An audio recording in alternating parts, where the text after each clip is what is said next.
The doctrine of the Holy Trinity establishes that God is one, but three co-eternal and co-substantial persons. These three persons are God the Father, whose name is Yahweh, also widely referred to as Jehovah; God the Son, whose name is Yeshua and is widely referred to as Jesus Christ; and the Ruach HaKodesh, who is widely referred to as the Holy Spirit. These three persons are distinct, yet are of one substance or one nature, or are of the same essence. The co-eternal nature refers to the Father, the Son, and the Holy Spirit having no beginning or ending, but rather always having been and always will continue to be.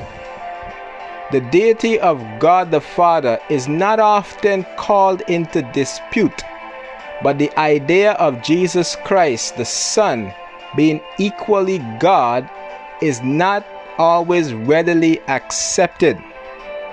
However, just a careful thought would bear out this truth, that Jesus, who is the only begotten Son of God, is indeed divine in nature. Since God the Father has a Son, the Son of God must share the attributes and characteristics of the Father. Since God the Father is eternal, the Son of necessity has to also be eternal, and therefore has always existed. If God has always been a father, then he always had to have had a son. There are some who also challenge the deity of the Holy Spirit being God, suggesting that the Holy Spirit is simply an impersonal force controlled by God, but not a person himself. However, the Holy Spirit is referred to in the Bible as having emotions. Ephesians chapter 4 verse 30 states, "Do not grieve the Holy Spirit of God, by whom you were sealed for the day of redemption." The Holy Spirit was involved in creation. A reference is Genesis chapter 1 verse 2. And let's be mindful that it's impossible to grieve a force. In Mark chapter 1 verse 10 to 11, there's a reference to all three members of the Godhead being present at Jesus' baptism.